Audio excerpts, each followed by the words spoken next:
green. Are you an ultimate Eagles football fan? Well, you're in the right place.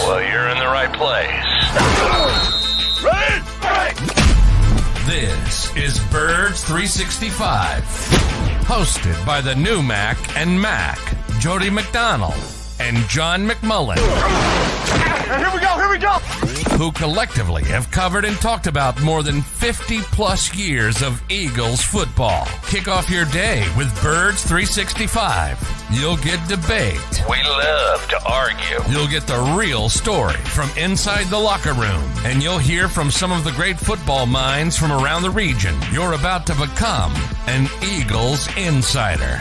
Get in the game. Join Jody Mack and Johnny Mack and join the football community that flocks to Birds 365. Birds 365 starts right now. Welcome to the NFL. Let's go!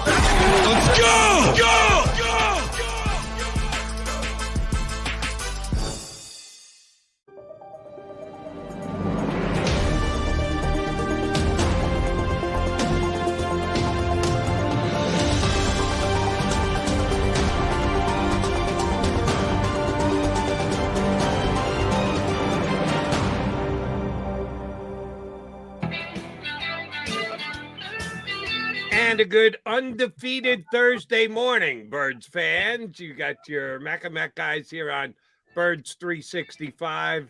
What we have to admit is kind of a weird day, weird show, weird situation the Eagles are in. Eagles put their undefeated record on the line tonight against a team that they should, by all rights and means, handle quite easily. But you never know in the National Football League. We're here to give you some insight for the next couple hours. Got two good guests coming your way. You got me, Jody McDonald, in my usual ocean setup. And then we got Johnny Mack with the privacy curtains hanging in the back at the luxurious Marriott that he's staying down in Houston. No travel issues yesterday, Mr. McMullen? Well, there were some, but, just nothing serious, just the run of the mill. Travel is not easy in the modern era. Let's put it that way, Jody. With security needing to be what it is. All right, glad you made it down to Houston safe and sound, as did the Eagles. I don't know if you happen to come in at the same time. The Eagles did. Big Marvin I Wilson beat the Eagles for once. I rarely beat the Eagles. I beat the Eagles down here. So don't know if you heard. A little birdie told you. It sounds like you didn't actually see the team arrive. Big Marvin Wilson on the plane, because we know that Jordan Davis wasn't officially put on IR yesterday. So the Eagles have a spot on the defensive line to fill with a player. And I assume that's the way they're going to go, rather than bring up someone else from the practice squad to play a different position. You tell me. We're certainly going to talk about how Jonathan Gannon will deploy his defensive line, sans Jordan Davis, going forward. But first things first, do we know who's getting the call up to the big leagues, to the roster, to replace Jordan Davis? No, that's an interesting question on Thursday night games. I'll try to look into that as the show goes on, because normally for a Sunday game, you have to make those decisions by Saturday at 4:00. But I think there's some dispensation for the Thursday night games, but tell you the truth, I don't know offhand. I got to double check that in one of the breaks. Either way, because of the short week, I don't think you're going to see much difference in how the Eagles, and I think they're going to try to cobble it together with Marlon, Tui Pelotu, and Fletcher Cox, Javon Hargrave. A little bit of everybody trying to do what Jordan Davis does for this defense. And then they'll have the 11 days or whatever it is in between Houston and Washington on Monday night. And then I think they'll come up with a more concrete plan. They're going to have the roster spot. They might even bring Marvin Wilson up to the 53. But I do know I talked to Milton Williams before I left, and he said, that's not my job. Those big packages. I mean, he's a 3 technique. So it's got to be Marlon. It's got to be Javon Hargrave. It's got to be a little bit of Fletcher Cox. And let's be honest, they don't want to play there. Not Marlon, but Fletcher and Javon, they're not comfortable playing in that position. That's a lot of the reason why Jordan Davis is here to begin with. And Javon wasn't that effective doing it last year. He was a great pass rusher, but was not a very good run defender. So it's something to keep an eye on. Certainly, what bothered me most about that, Jody, was Nick Sirianni, while I was on the plane, did his press conference and was still playing coy with Jordan Davis. Hours later he goes on IR. I mean, what are you doing, Coach? Come on. He loves every minute of that competitive advantage, Johnny Mac. I mean, well, that's more inside baseball, I guess. So it's not that big of a deal for fans, but I just don't understand it. I really don't. There's a lot of goodwill around this team. There's no use doing stuff like that. Everybody knows he's hurt. Everybody knows the only question was, is he going to miss 4 games, or could he maybe push and be back for that 4th game? And obviously maybe then you carry him on the 53 for the latter, but it's a 4 to 6 week injury, best case scenario. I mean, it's a big deal. Just say week to week. Do it, Doug Peterson. Stop the nonsense. My one request. And you request, everyone else who covers the Eagles requested. The coach hasn't changed in a year and a half now. He truly believes. Oh, he's worse this year, Joe. He's worse this year than he was last year. You think so? Yeah, he was a little bit more honest last year. This year, maybe the perfect record is, maybe superstition is creeping into it. Don't know why the coach in this one particular thing does it. Well, I know why he does it. I just think he's misguided in that they're somehow getting this major advantage by keeping the other team in the dark about how injured their players are. It's pretty well out there that Jordan Davis had a high ankle sprain. Yeah, we knew it. You knew it. I knew it. All the Eagle fans knew it. The Texans knew it too. So, Coach, you got to kind of give it up. But it's now water under the bridge because Davis is on the IR, which means he's going to miss the next 3 games, one of which includes the Colts, who we know can run the football. Can't do a hell of a lot else, but they can run the football. So that will be a game that we're going to have to keep our eye on. But Dameon Pierce is the guy who will carry the load tonight for the Texans. Pretty darn good rookie running back. I think you make the argument that he's as good as any other rookie running back in the league this year. I was kind of a Breece Hall fan with the Jets up until when he got hurt. So now Pierce is arguably the best rookie running back, and he is certainly the Texans' number 1 running back. You think the Eagles might have some issues with him tonight, sans Jordan Davis? Boy, I don't think they should. I mean, any other week I would probably tell you, yeah. I mean, you know how I feel about Jordan Davis, and I think his impact is bigger than most people realize, even though he doesn't play a ton. This is a bad football team, Jody. I give Jimmy Kempski going the Clemson route. He won. It's not like Clemson is scheduling Wofford. I like the Wofford reference, but I always go Alabama, Louisiana Monroe for Doug Peterson purposes. Where in college, there are certain points of the schedule. They're off weeks. Let's be honest. There is literally no chance for those teams. It's not the case in the NFL. This is as close as you get. I mean, this is as close as you get for a team having, even on the road in a short week, where this should be a logical loss for the Eagles against an average team. If they had to go 1,500 miles on a short week, no preparation, even at 7-0, I would look at this game and be very, very wary against a 500 team. This is a bad football team. This is a team in the conversation for being number 32 out of 32. And you start talking about players like Dameon Pierce, because what else are you going to talk about? I mean, Brandon Cooks is a good player, but he doesn't want to play because he didn't get traded, and he probably isn't going to play. He missed practice such as it is this week with personal reasons because he was mad at the Texans for not getting him out of there.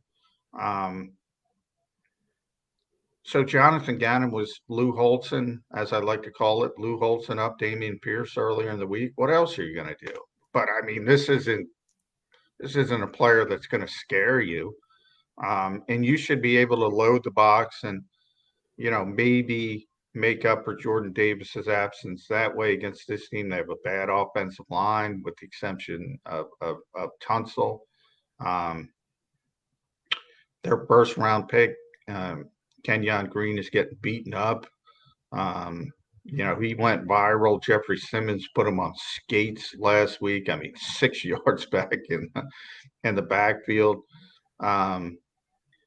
Yeah, I mean, you got to talk about somebody. So you talk about Pierce, but no, it's not like Derrick Henry, who we'll be talking about in weeks up the road. So, I guess you got to talk about somebody. So they talk about Dameon Pierce. Well, I think the guy's a little more legit than you do, but again, something the Eagles overall should be quaking in their boots for. No, you're right. He's not Derrick Henry, but I do think he is a legit, good starting NFL back, considering he's only got 7 games under his belt.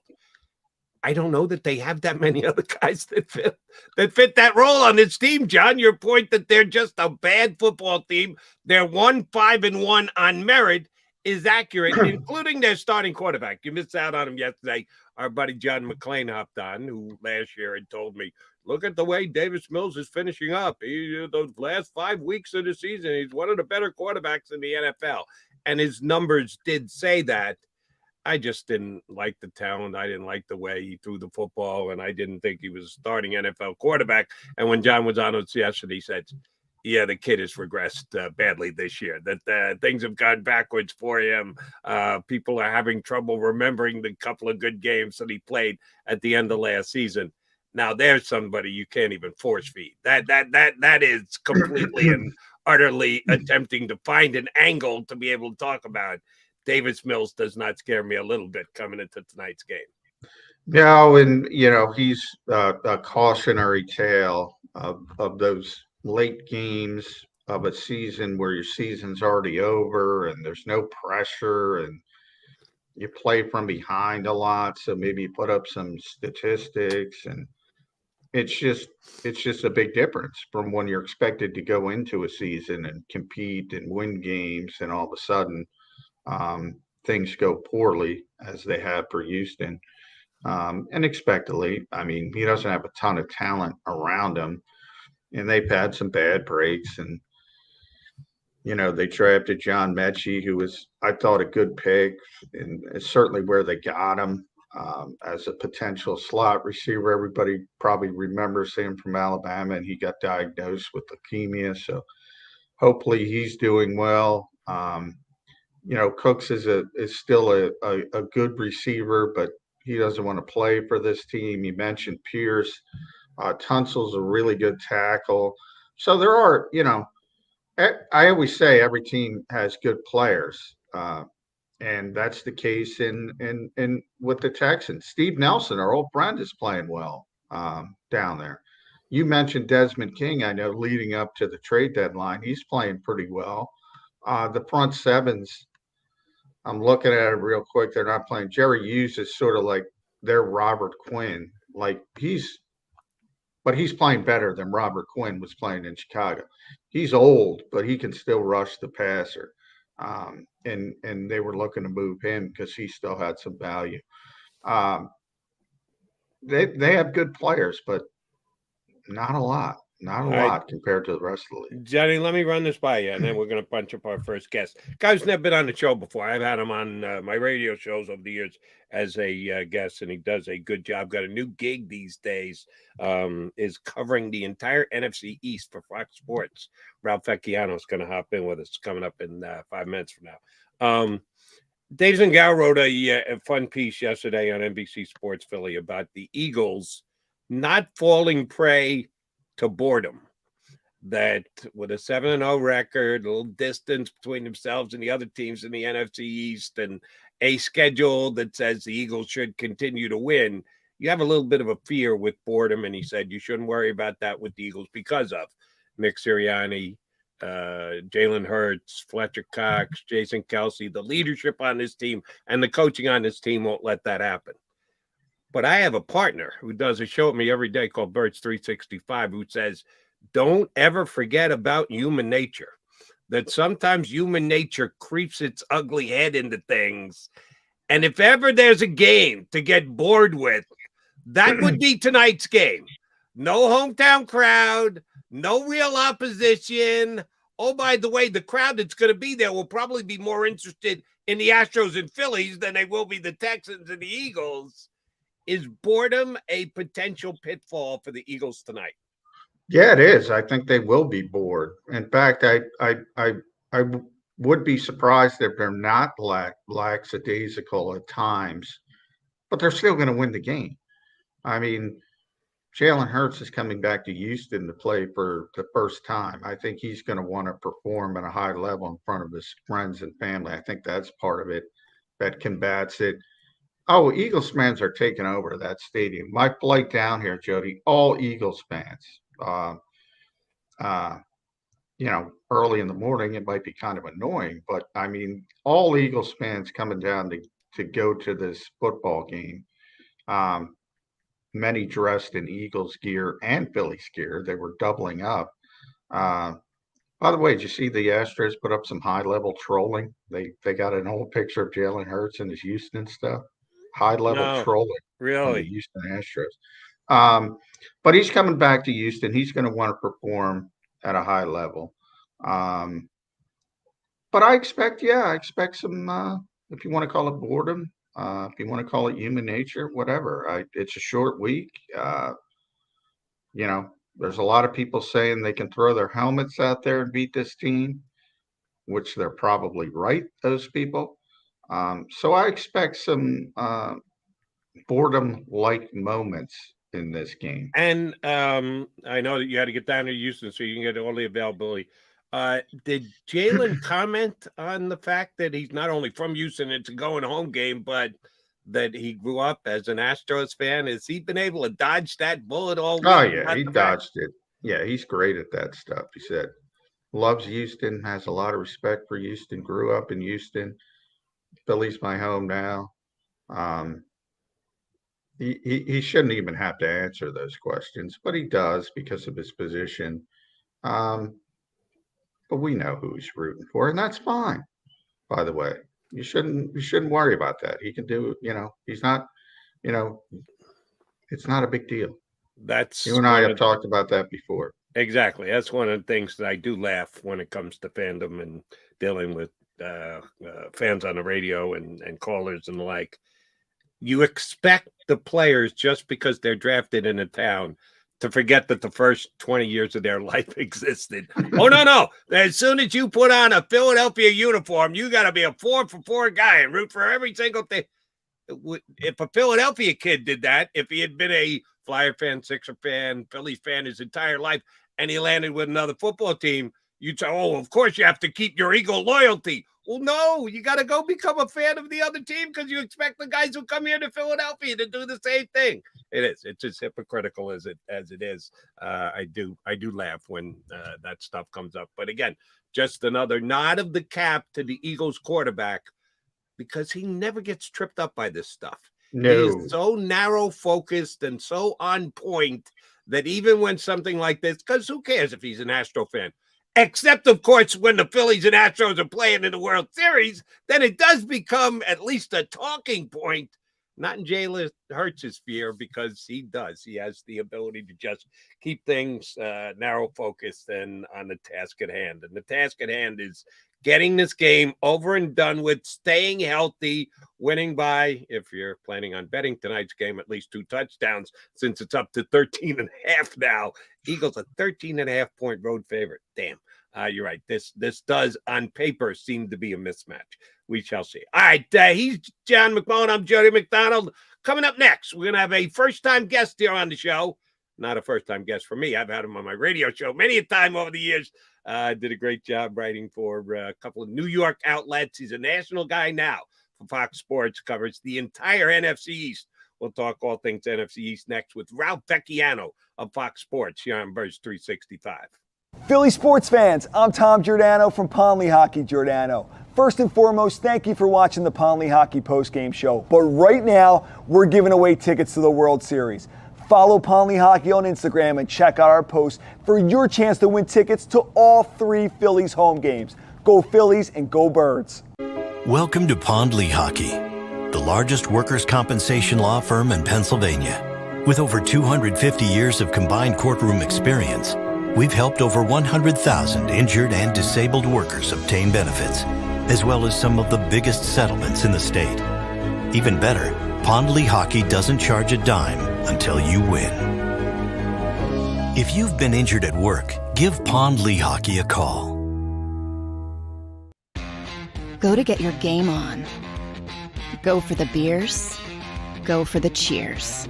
Go for the hit and the hits. Go for the stakes and the stakes. Go to get your parlay on. Go to get your party on. Go for the scene. Go for the screens. Go for the gallery.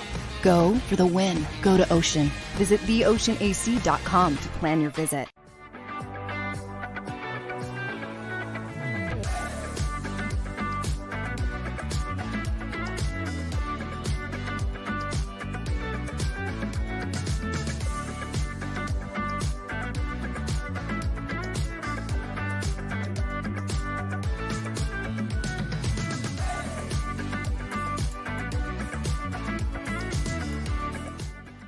It's a fall car fest, and Jeff D'Ambrosio, Destination Downingtown, says, yes, you can. Jeff says, yes, you can choose from over 1,000 vehicles in stock with no wait. Yes, you can still get low prices, leases, and big discounts. Yes, you can still get low interest financing. And Jeff always says, yes, you can have a real deal buying experience without the hassle. When the other dealers say, no, you can't, Jeff says, yes, you can. Jeff D'Ambrosio, Destination Downingtown. Nobody treats you better. Jeep Adventure Days. Philadelphia fans, we're cut from a different cloth. Born into a brotherhood and bonded to our team for life. We believe anything is possible because we've witnessed the impossible. While we may be from different neighborhoods, come Sunday, we are one, and we will be heard. Pondley Hockey, official partner of the Philadelphia Eagles.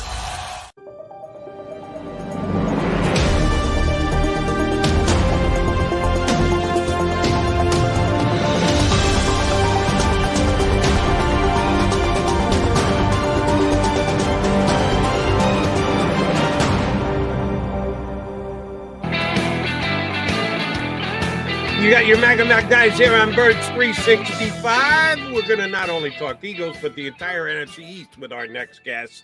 I've been having him on my shows on the radio side for years. Good to get him here on Birds 365. He went national on us this year, joining Fox Sports. My buddy, Ralph Vecchiano, joins us here on Birds 365. Ralph, good to have you. And before the season started, did you know the NFC East, which 2 years ago was certainly the NFC least, was going to become the NFC Beast? Best division in football? You had that all mapped out before the year started, right? Yeah, absolutely. And look, after, decades of covering the Giants and Jets, I know winning football when I see it. So, clearly I had this pegged. If I were you, Ralph, I would take credit for it. It's obviously your move to covering the NFC East has made them relevant again. Everybody, even the Washington Commanders, by the way, in a weird way. It's crazy. I took this job thinking it would be nice and quiet. Nobody would pay attention to me. I would just collect some paychecks, and sure enough, here's the spotlight. We want to start in our own backyard here because we're pretty proud with the 7-0 record the Eagles will put up, seeing as they're the only undefeated team in football. This week they've got a Texans team which seems woefully overmatched, and John and I were just talking about, did they have to beware of boredom tonight that they think they can just throw their helmets out on the field and win the game? You've been covering the NFL for many a year. Have you seen that? Is that just a sports talk narrative, or have you seen instances where teams came in, knew they were the better team, and then just either weren't ready or weren't prepared or didn't have their mindset straight? Is there any chance that happens tonight in Houston? Well, I think it can be real at times. There's so much preparation that goes into a specific opponent every week that it's hard to imagine, that there are Eagles or anybody on a team sitting in all these meetings and film sessions dreaming of the next opponent, not the one they're facing. So, but I think it's kind of human nature. At some point, there's going to be a letdown. The odds are pretty good that this Eagles team is not going to be undefeated. At some point, there's going to be a stinker that nobody is expecting. It's hard to see it against this Texans team. They are really, really bad in pretty much every phase of their game. Strange things do happen on Thursday nights, though. So, I wouldn't have expected a couple of weeks ago the Jaguars were up 14-0 on the Eagles. I wouldn't have expected that, knowing what I know of the Jaguars. But, a ball tips off of, I forget who it was, Kenneth Gainwell, I think it was, that Jalen Hurts throws. All of a sudden, it's a pick six. All of a sudden, it's 14-0. So, there certainly could be a break. We've seen the Eagles have trouble tackling at times, which, the young running back in Houston, Dameon Pierce, certainly could be a threat. There aren't a lot of other holes in the Eagles' offense. We've seen them slow down on offense in the second half. That could always be a problem. But this doesn't feel like the matchup where they should have any of those troubles. But, yeah, I guess anything's possible. Yeah, Ralph, I asked Nick Sirianni, and I didn't expect him to give me an honest answer. I asked him about trap games, and I expected to get the coach speak, and he said, yeah, they exist. Now, he never admits when they are, though. He'll never admit when a trap game is here. Short week, 1,500 miles away. They usually don't make you travel this far on a short week if you're the road team in the NFL. If this were even a mediocre team, I might say this is the spot where the Eagles are going to trip up. But, man, I can't find anything with Houston. We're talking about a rookie running back. Larry Tunsil is a very good player. Yeah. Brandon Cooks is probably not going to play because he's upset he didn't get traded. Mm-hmm. Are we seeing another one and done with Houston and Lovie Smith? It's certainly possible. If you remember back when he was hired, they seemed to be looking at everybody on the coaching carousel other than him. It was almost as if, they ran into him in the office one day and, oh, gee, you'd make a good coach, so come on down. So, I could certainly see with all the turmoil there, them deciding that, he's one and done. He hasn't done a great job, but he doesn't have a great team. They've been a mess for so long. They're one of those organizations that you just sort of now expect there will be constant turnover until they can settle on the one guy and have some consistency. But I don't think that anybody in the league believes that Lovie Smith is there long term, even if he does get past this year. I want to get your take on what the national take on the Eagles is, because we have our own take here day in, day out, watching and covering the Eagles. A national take can be a different perspective. 7-0 is 7-0. There's no way to argue that. You can argue that the Bills should be power ranked number one, the Eagles number two. It really doesn't matter, but it's good, fun sports talk stuff. But legit 7-0. Vikings only one loss. Cowboys and Giants only two losses apiece. How much in your eyes have the Eagles distanced themselves from everybody else in the NFC? Oh, I think a lot. I look at the Cowboys as a legitimate threat. I look at the Vikings probably as a legitimate threat. I'm not so sure I believe completely in the Giants just yet. But the Eagles, to me, now having seen all of those teams, are far and above all the rest of them.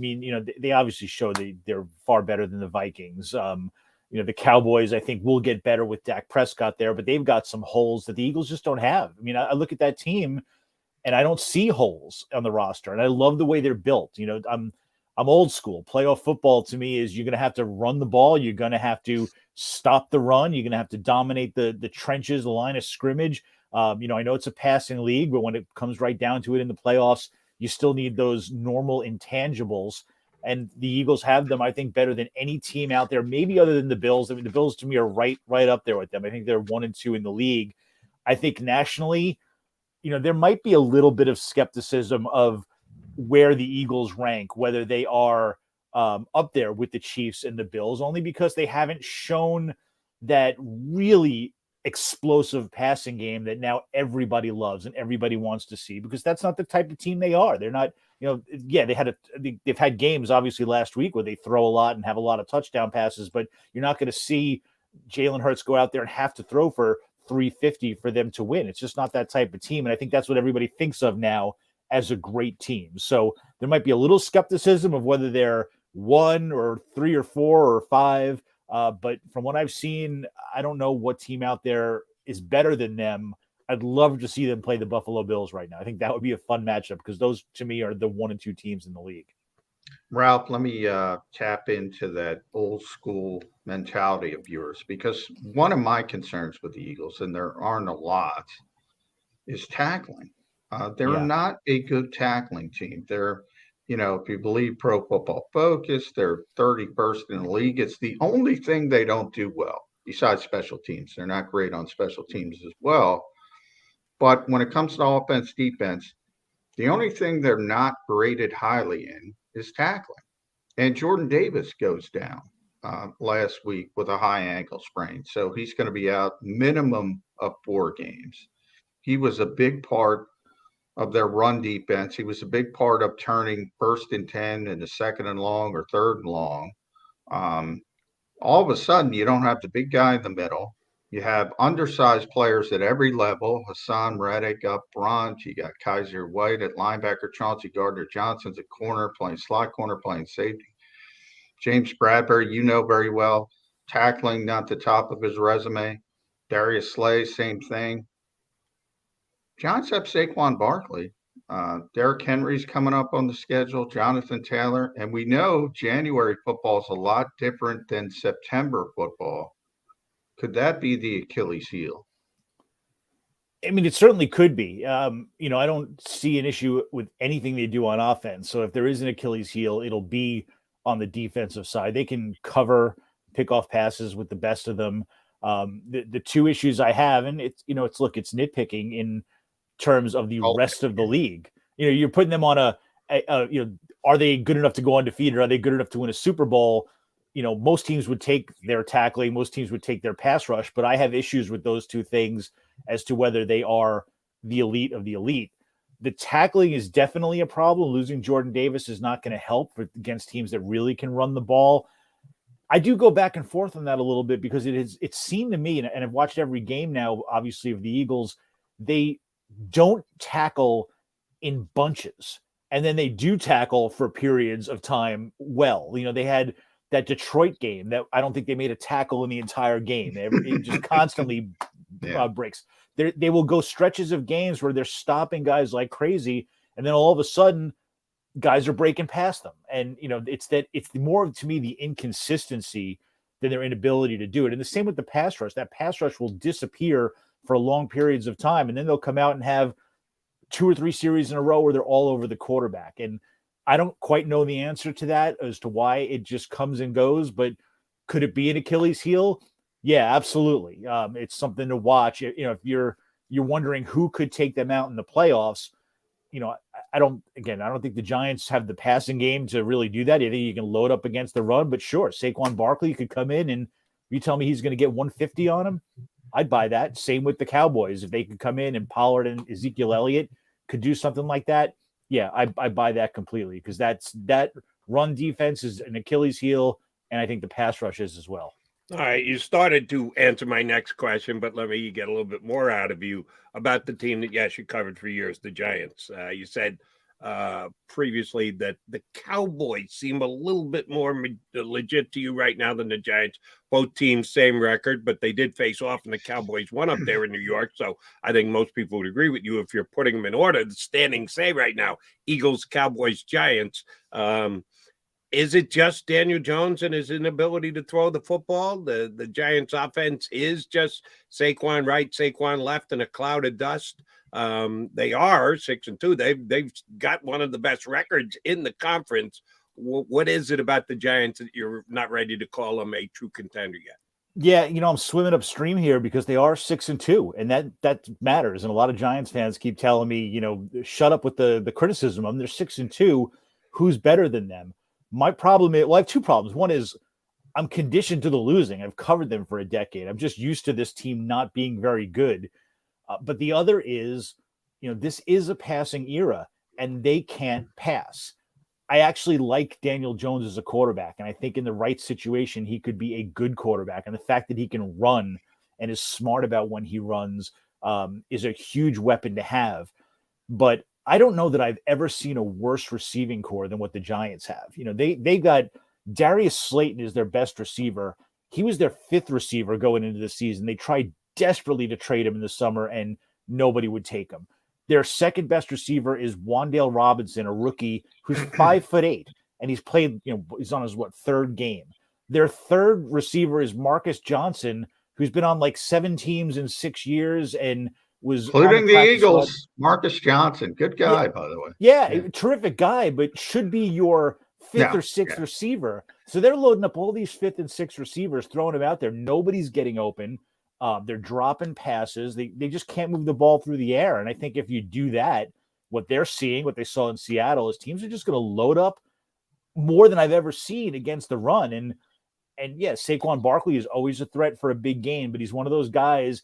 He's got a little Barry Sanders in him without maybe the Hall of Fame ability yet, where, he'll go long stretches of not doing a whole lot and then break off one run. And that's always a threat and always important. But if you got those long stretches of doing absolutely nothing on the ground and you can't throw the ball, I don't know how they can win a lot of games down the stretch. I could see this, they're going to the playoffs. I'm sure it's 6-2, but if you tell me, okay, they're going to end up with 9 wins. Yeah, I could sort of see that happening in the second half. Yeah, I'm with you, Ralph. I don't believe in the Giants just yet. I do believe in Brian Daboll. I do believe in Joe Shane. And I think the Giants finally got it right. And you talk about your history. Tom Coughlin, Jerry Reese, since they moved on from those guys, it's been a disaster, coach after coach. Yeah. We know Dave Gettleman. You talk about the receiver position. They got Kenny Galladay. Jody can tell you I hated that Kadarius Toney pick, and he's out and so quickly. It's just been a disaster. Now they're going in the right direction, but I think they're even ahead in their own minds. I think they were saying, all right, this is a rebuild, and they're way ahead of where they thought they would be. The Eagles and the Cowboys have been coasting. All of a sudden, the Giants have the right people in place. Washington's going to have the right people in place, or at least better people. Shouldn't say right people. Looks like Daniel Snyder's going to be forced to sell this team, not because of the NFL, but because of Congress investigating him. Should the Eagles and Cowboys say, we're not going to have those free passes pretty quickly? Well, yeah, I think they definitely should be looking at it like that. I think they had to figure that those teams were going to turn it around eventually. The Giants certainly have a history of doing it, and then you can't much as it feels like it sometimes in New York, you can't lose forever. At some point, you're going to start winning. So, but yeah, the Giants I think are headed in the right direction. I think they're definitely ahead of schedule. I always go back to Joe Shane's preseason press conference when we asked him for expectations, and he said, "We're going to do the best we can with what we have," which is not exactly we're going to the Super Bowl. It was a pretty stark admission of, I don't know what we have here. And, they didn't have cap room to do anything. They're piecing it together. This team is not their long-term plan. This team is what they were stuck with. So they're targeting next year and beyond, when they've got the salary cap space, when they've got a chance to bring in more of their own guys. My only question with the Giants is this the beginning of them going up, or are they going to hit the reset button with a quarterback next year? Because it's going to be really tempting, no matter how well Daniel Jones plays, for Daboll and Shane to bring in their own quarterback that they scouted, that they love, and restart the clock on the contract, so they don't have to pay Jones. Even if they don't give him a blockbuster contract, the franchise quarterback's still $25 million. So right. Do they want to give that to him, even in a short-term deal, or do they want to go get their own guy? That's going to be a tempting, big decision for them. And will determine how quickly they go in the right direction. But I think that this year proves good coaching, good GM. They are going in that direction. They'll get there. Right. And if they have Daniel Jones back again, they'll pull out the little hair that I've left. It just makes no sense to me whatsoever. John started to go there. I want to go a little bit more full force. On Fox Sports, I read your article, other places writing about it as well. all of a sudden, Daniel Snyder has engaged with Bank of America to see what kind of interest there would be in selling the Washington Commanders. How much does it have to do with congressional investigation? How much does it have to do with pressure of the other National Football League owners? Does it really matter? If you're someone working for the Commanders right now, playing football 4-4, Taylor Heineke to the rescue, can you just put all this aside? We give the Eagles a lot of credit because they really do say players and coaches now focus, next game, one at a time, blah, blah, blah. But it's difficult. It's hard. How hard would it be for a Commander player knowing that their owner is now coming out and saying, yeah, I'm going to sell a team? You know, I think these outside distractions weigh on players more than they let on. You know, I always go back to now more than a decade ago when Plaxico Burress shot himself with the Giants, and the players kept going like, this is outside stuff. You know, the important thing is we're losing him as a football player. But after that was over, a lot of them would say to me, of course it was a distraction. Every day reporters were asking about us. Our family was asking about it. You know, we had to deal with it. We were reading stories about it. So I think there's a distraction element, but I think if you played for the Commanders for any length of time, this is just another day. I mean, it's just been investigations into your owner and all the allegations of a toxic workplace and sexual harassment. They've all been asked about that. They deal with it all the time. So the fact that he's selling, it's like, all right, well, what does tomorrow bring at this point? So I don't know that it'll affect the players too much. I think in general, the idea that he's investigating a sale is great for the fans, is great for the organization. The reason probably doesn't matter, but I would imagine, considering I think it was 2 weeks ago, he had issued a statement after an ESPN story that basically said, I will never sell. And now he's suddenly looking to sell. It's pretty clear that the investigations into him, I think there are 4 or 5 now going on, plus pressure from other owners, Jim Irsay coming out and basically saying we have reason to make him sell. All of that is probably making him either go, I've had it and I want out, or maybe the best thing to do is tell everybody I'm going to sell, and then all this goes away. You know, maybe it's self-preservation as well. But whatever the reason, it's a positive for the fans. You know, the unfortunate thing is it's not like me selling you a car.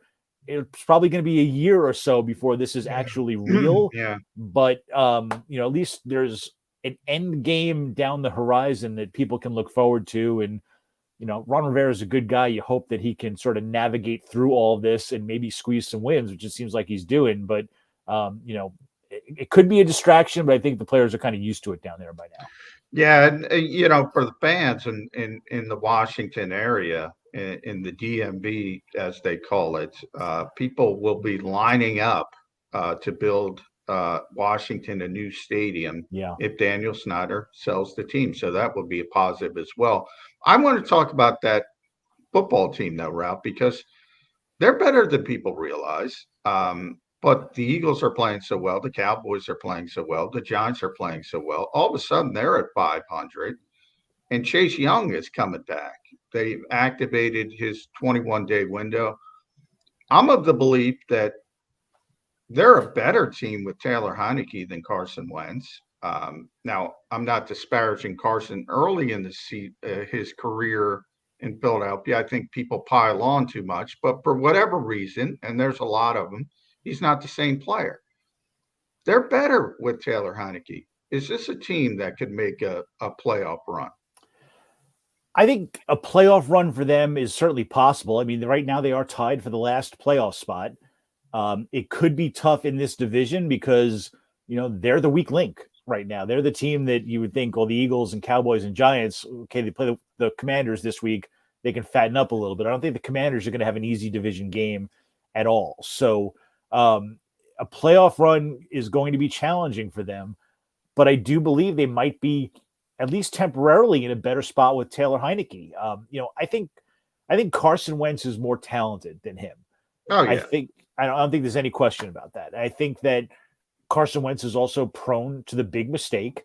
I think he was hurt earlier this year from talking to the coaches down there by the fact that he was learning a new offense and a completely new scheme and concept for the first time in his career, So he was slow with a lot of his reactions. He was holding the ball too long. He had like the indecision almost of a rookie quarterback, which would be weird for a veteran, but he was still processing everything. So you put Taylor Heineke in, he knows the offense, knows the scheme, knows the guys around him, and they get a little spark. It clicks a little bit. So, can it continue? I think it can. I think if they're winning and Heineke's playing well, you can't go back to Carson Wentz at this point. I will caution, though, that Taylor Heineke was pretty terrible at the end of last season, which is why they decided to move on. I like him as a quarterback, but he went right off a cliff towards the end. And I know there were other reasons involved in that as well, but he did not show in December that he deserved to be a franchise quarterback. And that was a big part of their decision. So can he get rolling? Can he continue it? He's got great, weapons around him. He's got great chemistry with Terry McLaurin, which is huge. Carson Wentz didn't seem to have that. That's their best weapon. If they get a little healthy, I think they've got something there. They might turn into that pumpkin at midnight, but I think for a little while they got something going. And from one of those quirky schedule things, the football team or the Commanders or whatever the hell you want to call them actually play the Giants back-to-back games. They play. Crazy. The Commanders have a bye week, and they play again, which you never see. See it in the NBA and baseball all the time. You never see it in the NFL, but they're going to split those two games. Of course. So that's only advantageous for the Eagles as they watch the guys beat up on each other. All right, we haven't talked to any Dallas. We want to do that with you before we let you go. I've not been wowed by Dak Prescott. I can't say, that Dak doesn't look good, but he's come back, and they've won the way they're supposed to win since getting him to return. I know you kind of took the Giants passing core apart, and well, you should, because they're not very good. CeeDee Lamb is underachieved, and no one else in that Dallas passing game really scares me. Are the Cowboys a good enough passing team to make a legit run? Playoffs, yes, but when they get there, we know the Cowboys' MO the last several years is make the playoffs and make an early exit. Why is this team any different, or is it? I'm not sure that it is. I think Dak Prescott is legitimately really good when he's healthy. And, the last 2 weeks coming back, I wasn't impressed either. I think that I'll give him a little bit of a break coming back off a hand injury. He's got to get back into the rhythm and all that. I'll give him a couple more weeks. That's fine. But I do wonder about that passing game. CeeDee Lamb, he's putting up really good numbers. He makes some really good plays. And when I watch his overall body of work, it does not scream number one receiver to me. He doesn't have a lot of big plays. He's got 8 catches of 20 yards or more, 4 in the last 2 weeks, which is really good, but overall hasn't been a big play receiver, getting constantly double teamed, and he has no help. And this is why at the trading deadline, I'm honestly floored that the Cowboys did not go out and get a wide receiver. I really thought, I know Jerry Jones downplayed it, and, Stephen Jones yesterday talked up the guys that they have, but, Michael Gallup does not look like he's the same player coming off that torn ACL. Noah Brown's been a nice surprise, but he's a 4th receiver. Everybody else on that roster, they got a guy they pulled out of the USFL. They got a couple of journeymen. They got a rookie, Jalen Tolbert, who's done nothing so far. It's CeeDee Lamb and nothing else. And you've got a team that otherwise is built to win now, an 80-year-old owner, a franchise that hasn't been to the Super Bowl in almost 3 decades. What are you doing? They're afraid of Brandon Cook's $18 million next year. Don't worry about next year. Go for it now. And the fact that they didn't, and this goes back to when they traded Amari Cooper, that they really never replaced him, that stuns me, because that second receiver to me puts them up there with the Eagles and everybody else, and they just don't have it. Agreed. Yeah, and Ralph, Brandon Cooks is with you. He was just as surprised and very upset that he is not a Dallas Cowboy. I'll leave it there with you at Ralph Bacchiano, Fox Sports NFC East reporter. The trade deadline, we all know Howie Roseman's reputation. He got things done, but he got things done early. He got Chauncey Gardner-Johnson at the beginning of the year, and he got Robert Quinn during the week of the trade deadline. I think he wanted to do something else, but he didn't have any more mid-round picks to get it done. I think he would have loved Nyheim Hines, but he just didn't have that 4th, that 5th, that 6th rounder. Were you a little surprised? That Nyheim Hines, I thought Kareem Hunt had a chance. I think he was looking for that kind of third down back who could be a receiver out of the backfield. None of their guys really impressed me as a receiver out of the backfield. That might be the one. Again, now we're really nitpicking, but that's the one thing on offense that if they had would really put them over the top. I did think he tried, but yeah, you only have so many assets to go out and get.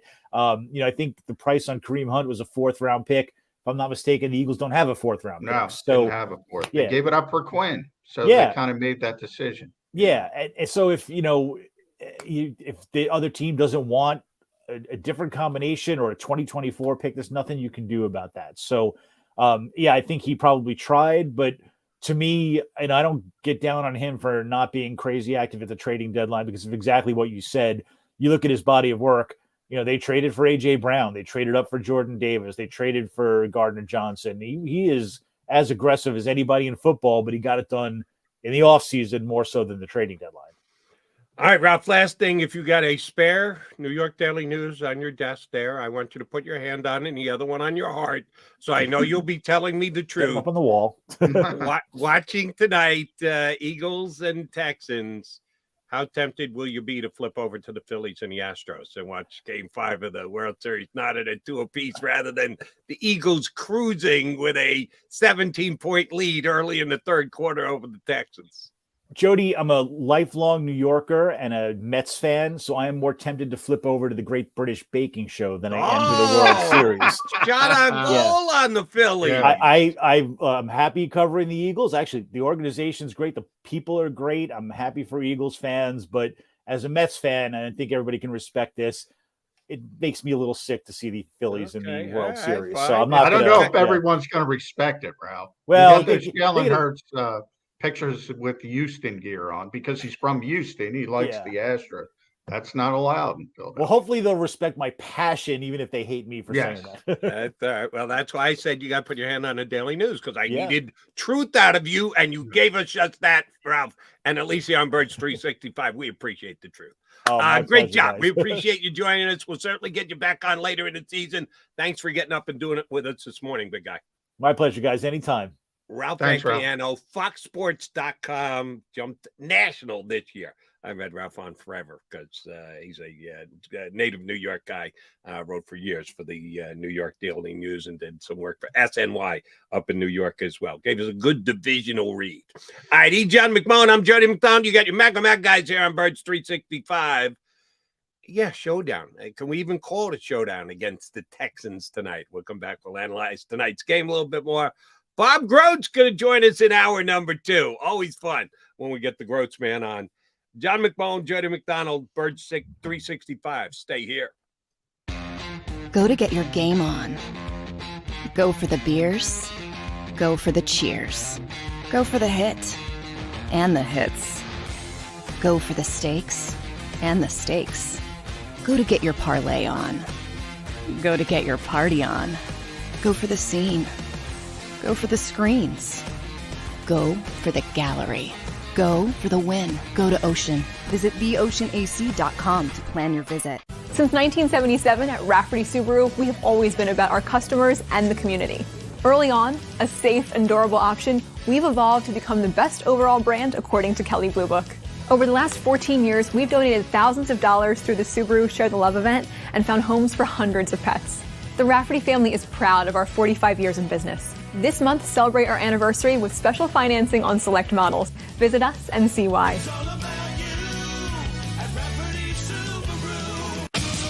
The greatest fans on earth. It's a bold statement, but would you expect anything less from Philadelphia? 58 years of heartache creates a toughness, a grit, a resolve not found in most. Sure, our prayers were answered, but now that we've had a taste, we're looking for more. Pondley Hockey, official partner of the Philadelphia Eagles.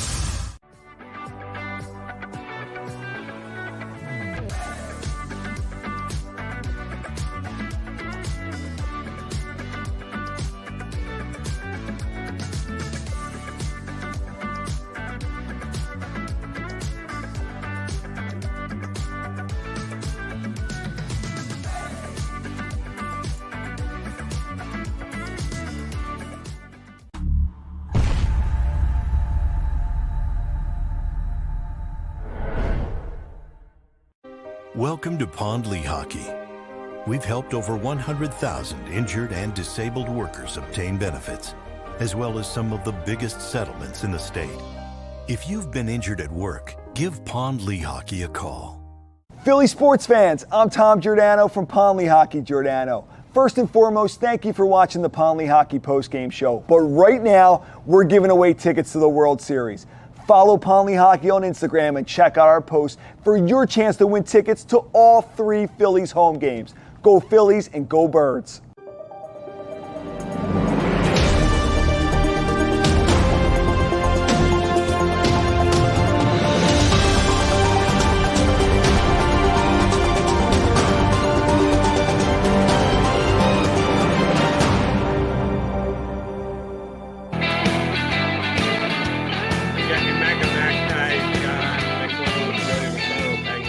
J-Mac already in Houston for the big game tonight between the Texans and the Eagles. One quick note, and I've meant to say this, I don't know, about 20 times over the last several weeks.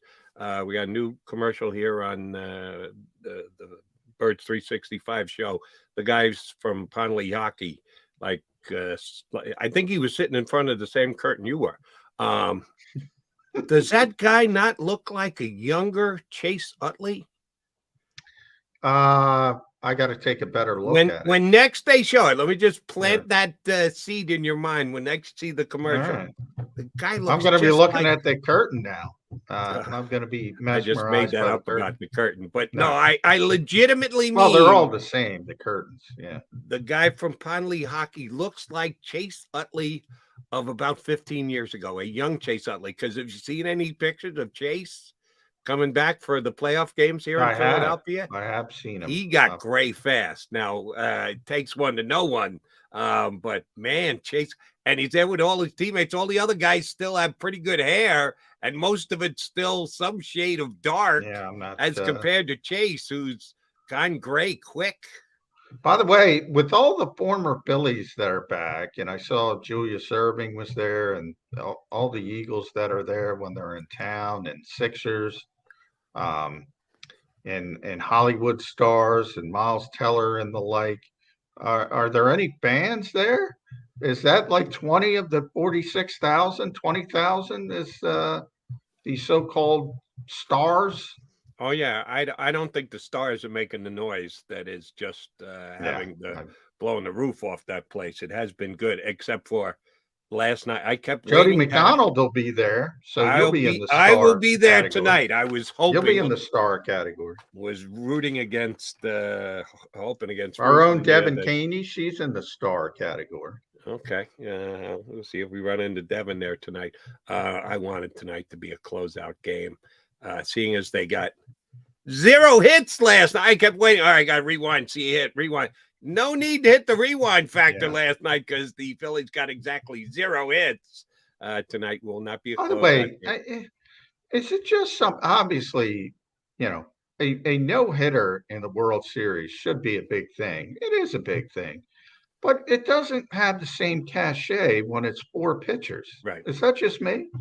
No. Well, maybe, but if it's you and me and a whole bunch of other people. We're not by ourselves here, but the game has changed. The way it's viewed has changed. It's never going to be as big a deal in my mind or your mind, but we're old school guys. Yes, Don Larson. Are we going to be able to rattle off the guy's name? No, absolutely 20 not. years from now? I can't do it right now. The Astros do a no-hitter, and it was who again? Who threw the no-hitter? Don Larson. Yeah. Boom. That's all you got to know. It's one name, Yeah. and you know the accomplishment.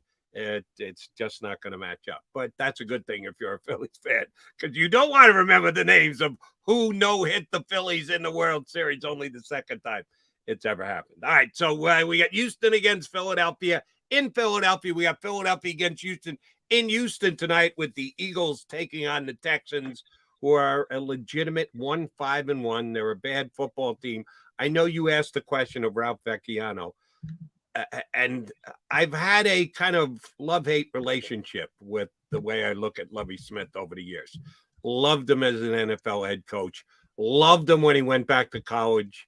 Between you and I, he was terrible at Illinois. terrible. I don't know if he wasn't committed or that it just wasn't a good fit, but for whatever reason, he did nothing at Illinois. I thought his coaching career is over. Then boom, he's back in the National Football League as a head coach. Yeah, floundering franchise that had more things working against it than for it, but he did take the job, and he, like me, has got one of the great gray beards on the face of the planet. But is he really going to be a one and done guy? Do we really think that Lovie Smith is the problem in Houston I don't think he's the problem, Jody, but they didn't want to hire him. So from that standpoint, who's they? The Texans, the organization. They wanted to hire Josh McCown, and they got so much backlash for, some people will say, good reasons. Some people, if you like somebody, I argue, show the courage of your convictions and hire the guy. That would be my estimation. But they bowed to public pressure and they went in a different direction. And the same thing happened to David Culley. They didn't want David Culley. They hired him because, so I could see a similar situation developing with Lovie Smith. Now, he's a little bit more ingrained in the organization than David Culley was, but he's not a good head coach. Now, you bring up Illinois. Even back that it shifted a lot in the past couple of years where the NFL plays a lot more like college than it used to. But they were different games even back then. So, just because you were a good NFL coach, you show up to college playing cover 2 and you're going to get your, waxed. And he did. So I don't even care about the stint at Illinois, but it's not his fault, but they're bad and they're going to win maybe 2, best case 3 games. People will want to change. They already fired Jack Easterby. They might do a complete cleaning, and you might have a new coach, and boom, you're one and done. And oh, by the way, I'm asking you because I don't have a clue as to the answer to this question, and I don't know if you do either, but where's Josh McCown today? Do we have any idea where he is? He's in East Texas. I know that. I assume he's coaching his kids. Although, I forget if his one kid is a really high-level prospect. I don't know where he is in the process, but he was coaching him in Charlotte. Then he was moved back down to Texas. But, yeah, Josh is a little bit strange to me because he hasn't sort of started the clock and taken these jobs. And, he if there was one guy who was ever going to be a head coach in this league, it was Josh McCown. But you got to start the process. Right. He was going to be the first ever to go straight from the field to be a head coach. And, my guess is he got pretty excited about that. And once it didn't develop, it's probably a little bit disappointing to take a, assistant quarterback coach job or a quarterback coach job. But I don't know. I don't know why it hasn't done that way. You're answering my question without answering my question because you don't know and I don't know. Maybe only Josh's family knows or the high school kids that he's assistant coaching. Shame on him because you're right. They seriously got close to hiring him in Houston before they hired David Culley. And he could have become the first ever player to go from being a player to a head coach in the National Football League. But they didn't. And if you want to be a head coach in the National Football League, after you don't get the gig and David Culley gets hired, you got to go get yourself a gig in the league. You got to be on somebody's coaching roster. You can't go, next year I'll do it. Oh, okay. So it happens again. The job opens up again. They consider you again, and they hire someone else. And what do you do this year? You're coaching high school kids again. How is he not a coach on somebody's team in the NFL or some kind of high-level position if he truly does want to be a head coach in the National Football League? How do you do it twice? First time, shame on you. Second time, shame on me for not correcting my mistake and putting myself in a position to get the gig. How did he not put himself in a spot where people can evaluate him this year for a head coaching job, either with the Texans if they pull the plug again or somebody else? I wish we could get John McMullen back. He'd probably have a better answer for that. And I didn't ask than John I that could give yesterday. you. Shame on me. Thank you for pointing that out. Well, no, I mean, because John would know. But he also would know how close, and it was very close, the Texans were to hiring Josh McCown. More last year than the Culley year. They were serious during the Culley year, but I thought that was more of a let's make him an offensive coordinator, let's make him the heir apparent. Then I think last year they wanted to make him the head coach, and they just bowed to public pressure because there's a lot of things going on at that point of time. And I could just speculate that maybe he's a little disappointed, but yeah, he could call up the Eagles and get a job. I mean, they love him. Right.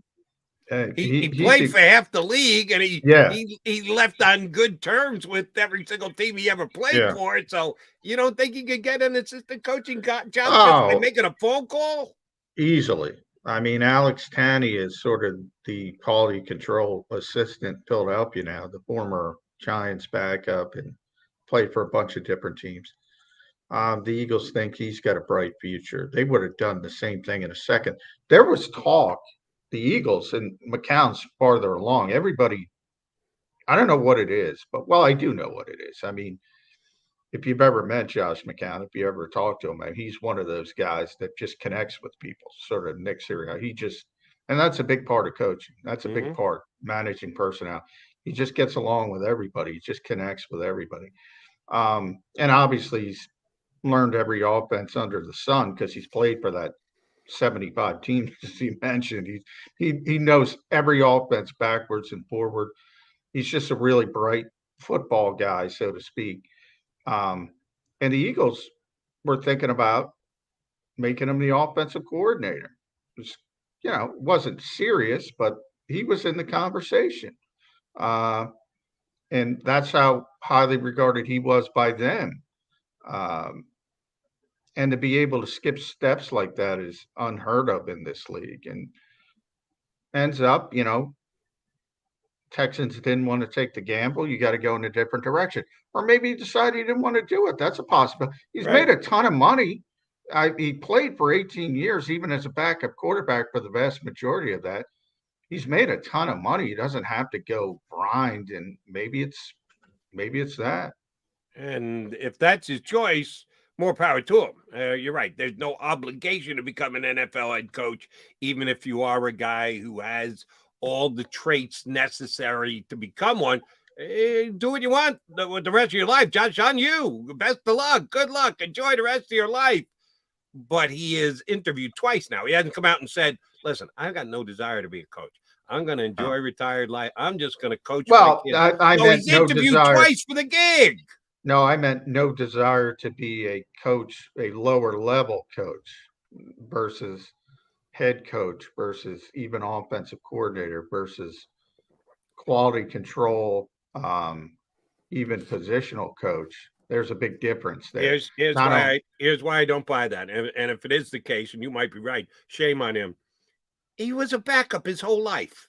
He's been grinding his whole life. He's never been handed anything. He's stuck around the league forever. He landed on all these teams forever. Why?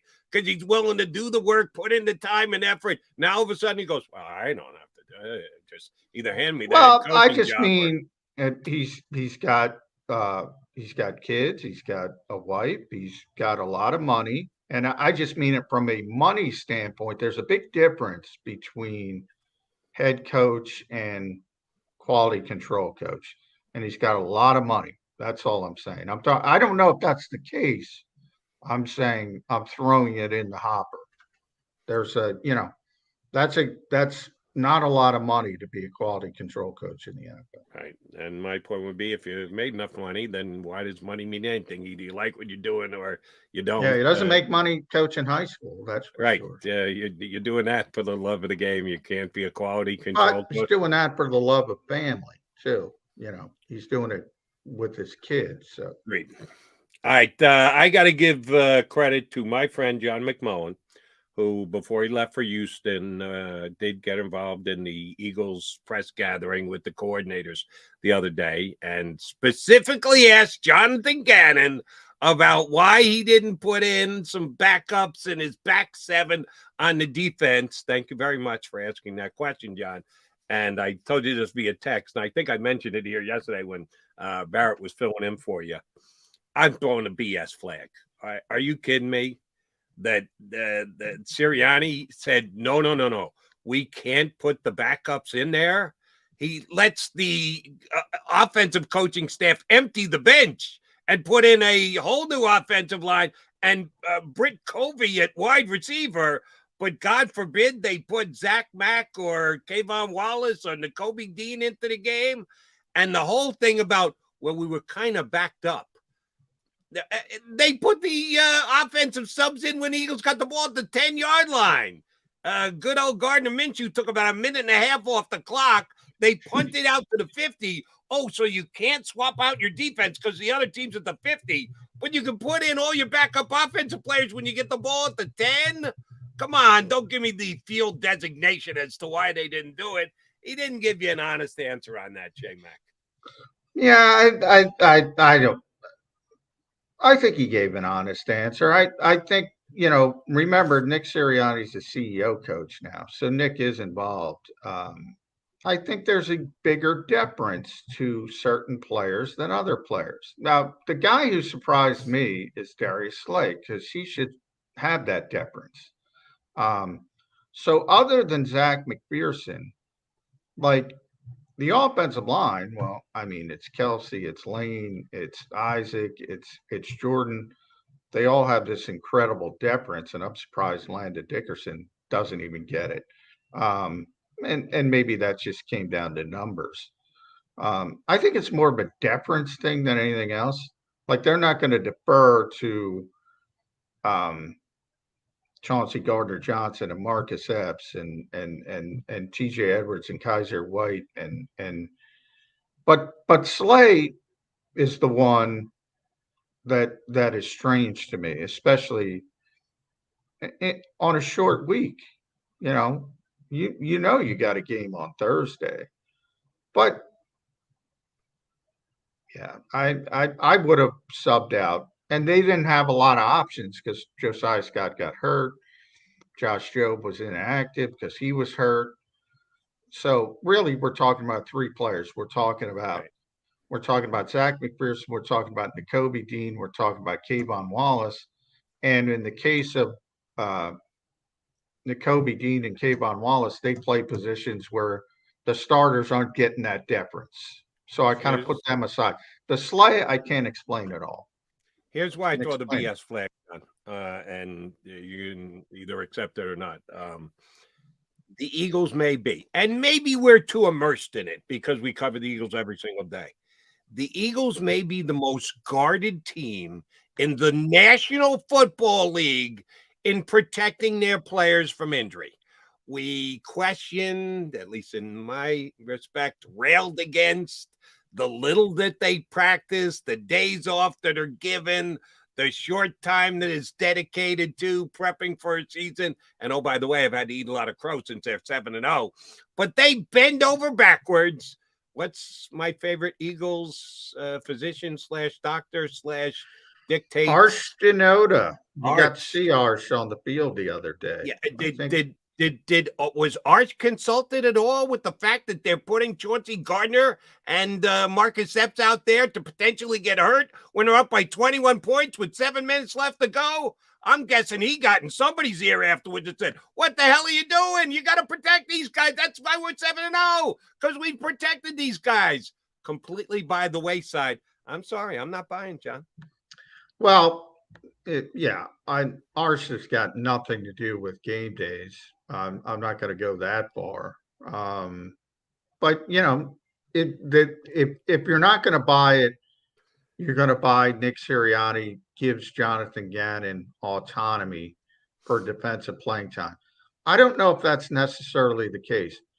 Nick Sirianni is a legitimate CEO coach. He keeps his finger in every single pie to the point that, and he says it all the time. His signature is on everything with this team, everything, including I get special that. teams. Maybe I need to narrow focus it. And Jonathan Gannon said, and again, the truth-o-meter is what it is. We discussed it with the head coach. I asked the head coach. I forget exactly how he said it, but he certainly mentioned the fact that it was brought up to the head coach, which basically, read between the lines, the head coach made the decision not to swap him out. So my point is, Shane Steichen went to him and said, listen, I want to get the offensive line guys off the field. I want to get my wide receivers off the field. I want to get the quarterback off the field. I want to get Miles Sanders off the field. And the coach said, yeah, go ahead, whatever you need. Just pull those guys. The defensive coordinator went and said, yeah, there's some guys that haven't gotten snaps. Let's protect some of these injuries. And the coach said no. Is that and that's where believe? Well, Nick's more involved with the offense. I would say that's fair to say. We all understand that. And second, that's where I go to the deference arguments. Like, most of the Eagles deference players, as I like to call them, and think about it as their rest players, the guys who rest every week during practice. That's who I'm talking about. The deference players. That's who I'm talking about. The veterans, the guys who have a little bit of an injury history. Most of those players on the defense are on the defensive line.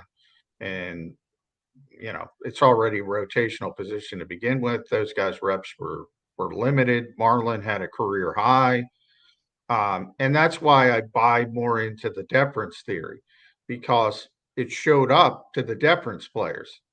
It didn't show up except for Darius Slade. Now, I would also put James Bradbury in that category as well. But Bradbury is understandable because somebody had to play because Scott got hurt and Job wasn't available. Right. So one of the corners had to play, and then you go Slay over Bradbury. That is the one that stood out to me. And again, it's just a theory. Nobody told me that. But, he did admit game reps are the greatest reps or whatever he said for learning. And I'm talking about JG here. Yep. Anytime we can get guys that we know we're going to have to play for us at some point, those are quality reps. So he said all that stuff. And that's why I kind of think it was the head coach. I do. And that's fine. I don't care who I'm questioning. I'm questioning somebody. If I got to question Gannon, so be it. If I got to question Sirianni, so be it. Here's my only point now. I hope that Edwards and White and Bradbury and Slay and Epps and Gardner Johnson come through the game tonight without getting hurt, because you had a chance to get. Oh yeah, then it becomes a way bigger story. You're right. And we all know everybody's one hit away from being standing on the side. Jordan Davis was on his way to playing the most snaps he had ever played in an NFL game. Had 19 before he got hurt. Oops, there goes the high.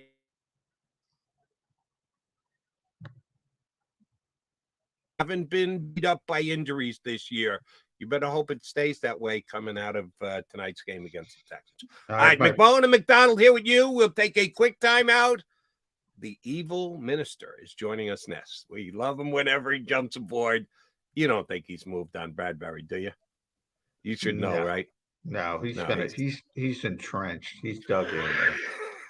He's dug in. The non-head of the James Bradbury fan club, but one of our favorites, Bob Groats from the Delco Times, Eagle beat writer, going to join us next here on Birds 365. Philly sports fans, I'm Tom Giordano from Ponley Hockey Giordano. First and foremost, thank you for watching the Ponley Hockey postgame show. But right now, we're giving away tickets to the World Series. Follow Ponley Hockey on Instagram and check out our posts for your chance to win tickets to all 3 Phillies home games. Go Phillies and go Birds. Welcome to Ponley Hockey, the largest workers' compensation law firm in Pennsylvania. With over 250 years of combined courtroom experience, we've helped over 100,000 injured and disabled workers obtain benefits, as well as some of the biggest settlements in the state. Even better, Pondley Hockey doesn't charge a dime until you win. If you've been injured at work, give Pondley Hockey a call. Go to get your game on. Go for the beers. Go for the cheers. Go for the hit and the hits. Go for the stakes and the stakes. Go to get your parlay on. Go to get your party on. Go for the scene. Go for the screens. Go for the gallery. Go for the win. Go to Ocean. Visit theoceanac.com to plan your visit.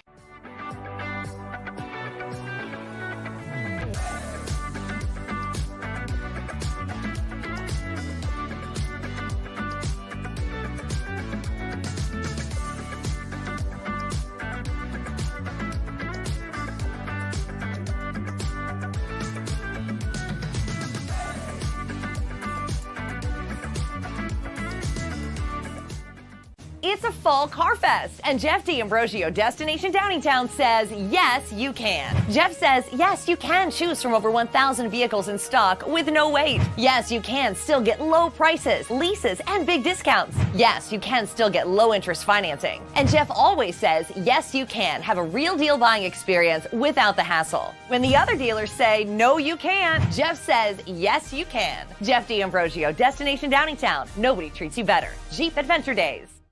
Philadelphia fans were cut from a different cloth. Born into a brotherhood and bonded to our team for life. We believe anything is possible because we've witnessed the impossible. While we may be from different neighborhoods, come Sunday, we are one, and we will be heard. Pondley Hockey, official partner of the Philadelphia Eagles.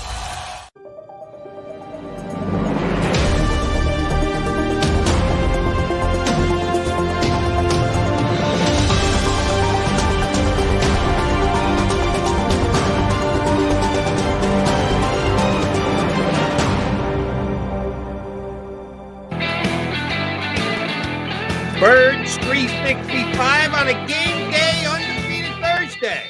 Yes, the Eagles take on the Houston Texans tonight, who come in 1-5-1 as compared to the 7-0 Eagles. And yes, the Eagles are a 13.5 point favorite on the road. All? That's all. That's all right now. And I am leaning toward laying the 13.5. I was a little nervous to lay 10 last week against Pittsburgh at home, and they ended up certainly covering and winning handily. But I'm with you, J-Mac. I don't think this is going to be a competitive game.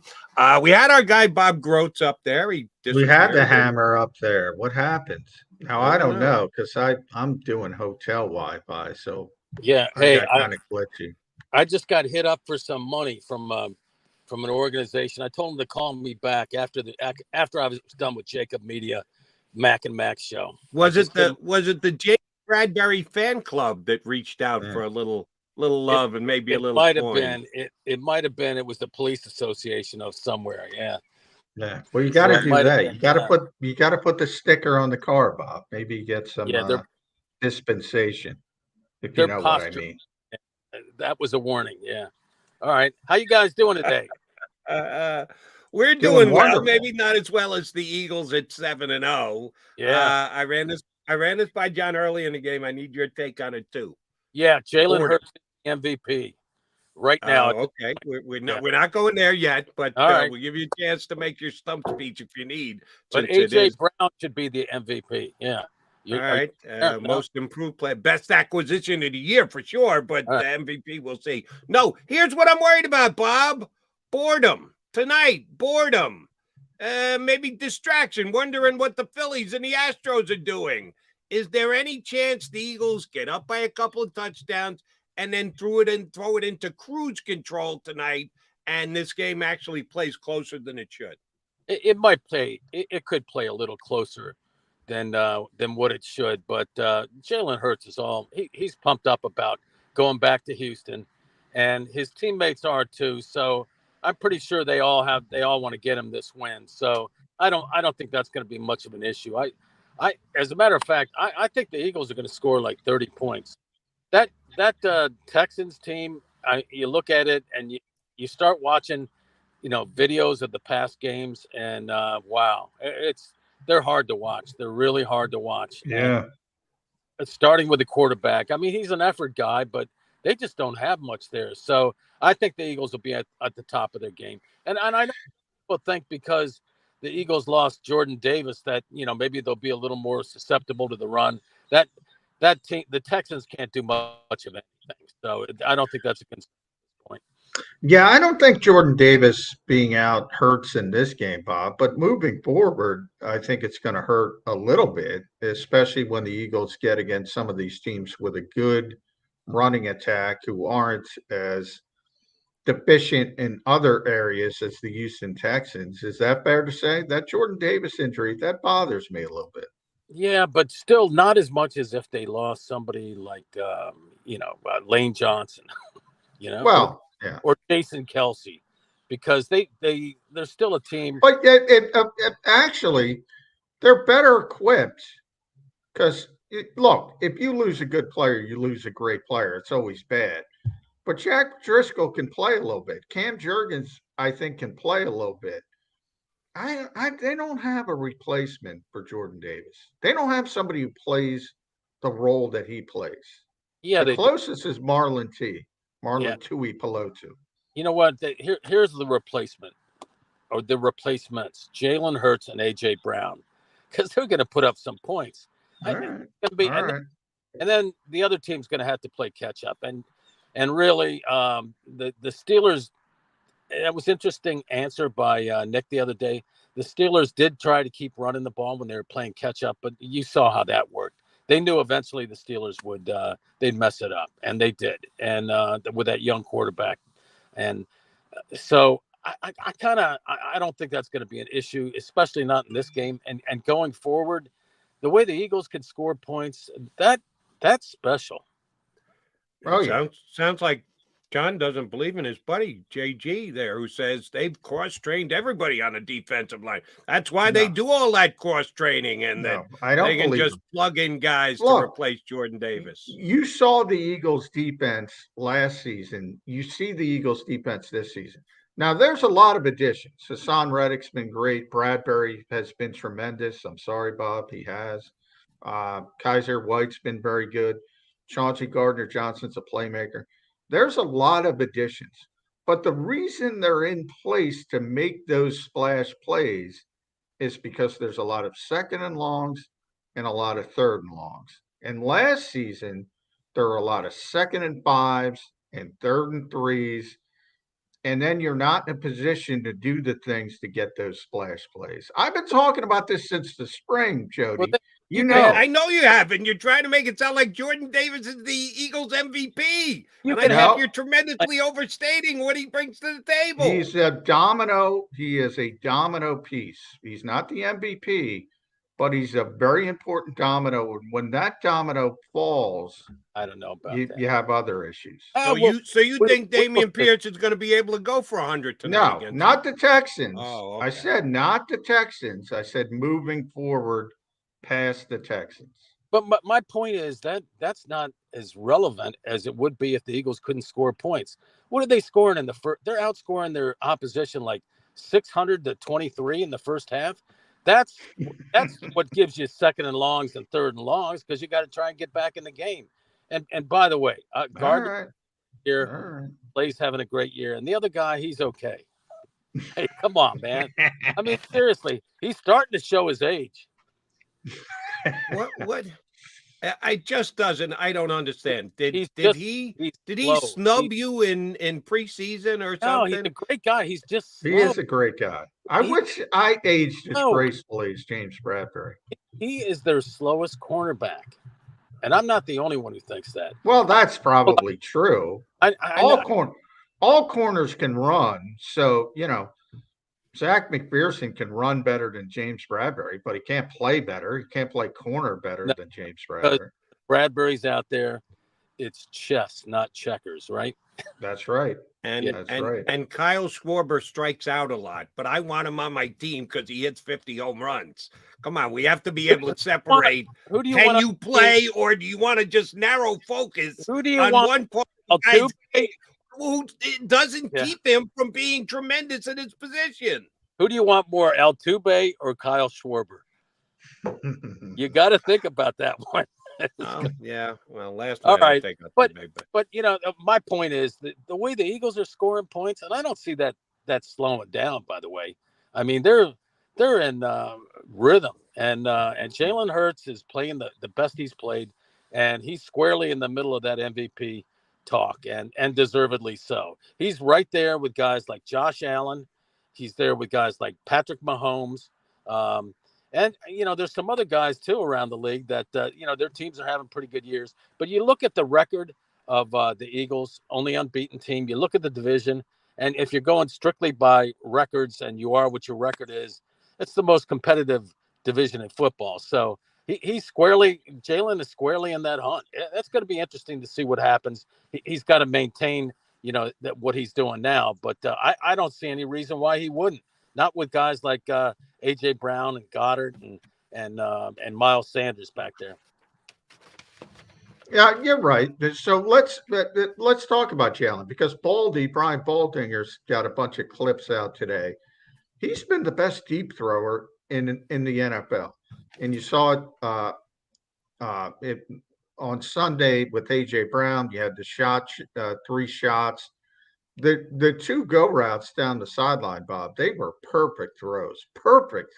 I mean, in the bucket. Did you see any evidence this development as a passer was coming for Jalen Hurts this season? No, because we didn't see him and the guy that he threw it to together. We didn't see them play much. A.J. Brown. And Jalen's getting the ball out there, but come on, man. That guy goes and gets the ball. I mean, he's very strong. He doesn't take no for an answer. And look at the numbers he's put up. They should be going to him more than they've gone in some of the other games. I think that's been the issue earlier in the year. I think that was it. They didn't go to A.J. Brown enough. You need more plays for him. Run it till they stop it. And he can't be stopped. Do you think because of the talent, sorry, Jody, real quick as a follow-up, do you think because of the talent they have and Devontae Smith and Dallas Goedert that they feel they need to tilt things at times and they shouldn't? Yeah, absolutely. And I understand that. You want to keep them involved somehow. But I think that's what they've struggled with this year. What's the proper touches for these guys? And, oh, by the way, that last game, was that Devontae Smith back there returning punts? Yeah. Get it, and he should be. somehow. He should be. Why I'm not? on that camp. I'm in that camp. Absolutely I see right. Tyreek Hill doing it. I see Christian Kirk doing it. Why can't Devontae Smith do it? I wouldn't have Tyreek Hill do it. But He does it.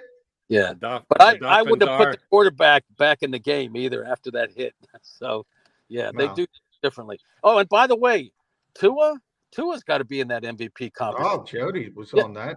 I mean, look at train early. the year he's having. Yeah, he's having a great year. That personnel perfectly suits him, as the Eagles suits Jalen Hurts. So give Howie credit here. John, Well, you know, John you should admitted be- he tapped into my line a couple of weeks ago when the Eagles were playing the Cowboys. There may only be one undefeated team, but there were 2 undefeated quarterbacks because the Cowboy backup QB came in undefeated against Eagles. There were only 2 undefeated quarterbacks in the National Football League this year. One of them is Jalen Hurts. The other one is Tua Tagovailoa. Yeah. Games that Tua started, Dolphins 5-0. Games that Tua hasn't started, Dolphins 0-3. So yes, that would confirm MVP consideration for Tua Tagovailoa. Yeah, he's If I'm going MVP Miami, it's Tyreek Hill. He is unbelievable. Yeah, I was on this. They lost 3 games with Tyreek Hill. They haven't lost any with Tua. But Tua wouldn't be Tua without Tyreek. I could argue that. He has 4 games over 160 yards receiving. He is unbelievable. He really. Tyreek Hill. I mean, we saw it last year at the Link, what he did to the Eagles, and they weren't as good at defense last year, but he just toyed with them. You know, it was like he was just jogging out there, and wow, and it was still fun to watch. Yeah, well, you weren't down. I don't think you were down there, Bob, but John was. He toyed with the Eagles this summer. They destroyed the Eagles in the joint practice that they had. Yeah, Darius Slay came up with an injury. Yeah, the first time he saw Tyreek Hill go by him, he said, "All right, I'm going to take. It's really hot. I'm going to take today off." I heard that Bradbury was pretty good in that scrimmage too. Yeah, he was. Yeah. Everybody got burnt, but Bradbury, as slow as he may be, he didn't come off with an injury the way Darius Slay did. God, you need a sand dial to get his 40. You are gonna die on that hill. I'm gonna. I give you credit for it. You're taking your last breaths, but you are going to stay dying on that hill. That the Eagles are going to be 17-0. Bradbury's going to lead the league in interceptions, and Bob is going to tell you that. No, but the guard league in interceptions. How about that? Yeah, he is leading the league in interceptions. Let's talk about the trade deadline. Yeah. Part of it is the Eagles expended their avenues early. They got Chauncey right as the season started. They got Robert Quinn in the lead up to the trade deadline. You think, people get all excited about the splash on trade deadline day, but the Eagles did their work early. Isn't that the way you should look at it, Bob Groats, or is that too?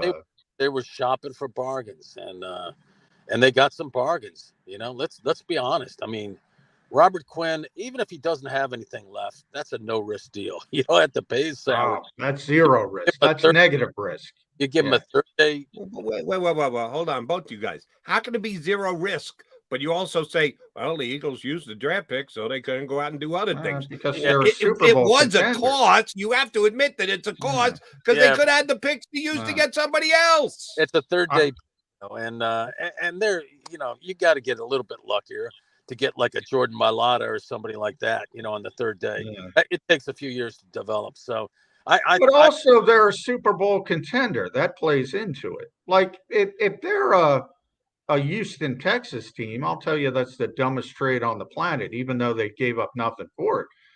They're a Super Bowl contender. I mean, that plays into it. I would strip if NFL general managers had sort of the military stripes, I would strip Brian Poles' off. I would strip Mickey Loomis's off because they don't deserve to be in the same regime as Howie Roseman. He's working on a different level. You talked about James Bradbury playing chess. Howie's playing chess with all these goofballs who think they're contenders. And they're playing checkers, the other guys. Yeah. All right, I can see that, yeah. But he's getting bargains too. If we believe any of those rumors out there about McCaffrey, he offered him what? Did he even offer third round pick? A second day pick? All right. Yeah.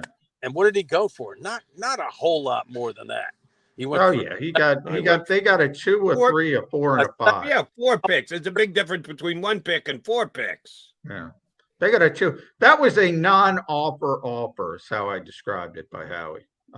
He knew he wasn't getting him, but he didn't want him. He just wanted to keep an eye on the value.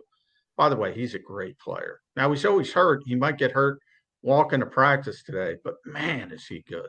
Yeah, man, is he good. Oh, man, he runs for a touchdown, catches a touchdown, throws a touchdown. That's pretty good, considering he was there about 20 minutes before he put up touchdowns 3 different ways. All right, tonight's game, Mr. Groats, we think the Eagles are going to win. We think the Eagles are going to win handily. If they do, what is going to be the CEO coach for the second half? If they're up 24-3 at halftime, and of course they'll get the ball first because they'll win the coin flip and defer. So what is Nick Sirianni attempting to achieve if they're up by 3 touchdowns by halftime? Well, you could play some other guys in the second half. He did that on Sunday with Gardner Minshew, as a matter of fact. Get some other guys some time. That's all you can do, really. And just hope nobody, play so nobody gets hurt. And they have a great running game to do that. They can burn clock like nobody in the league right now. So that's another great component of of this attack and stuff. They have that figured out right. I think it is. I look for a score of about 30 to 12 or 30 to 14, something like that. I don't see the Eagles taking the foot off the accelerator, not right now, even with the World Series stuff and that coming on.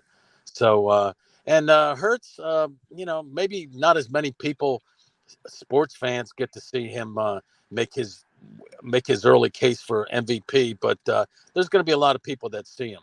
And oh, by the way, these Amazon games, these are the most boring games in the world, and this tonight will bear that out too.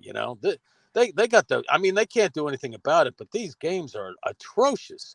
It's going to be hard for me to keep watching this. Thursday football, yeah, it would be hard for me, but I'm going to be there, so technically, I can't turn it off. So, here's the most difficult part of this game for Nick Sirianni and Shane Steichen.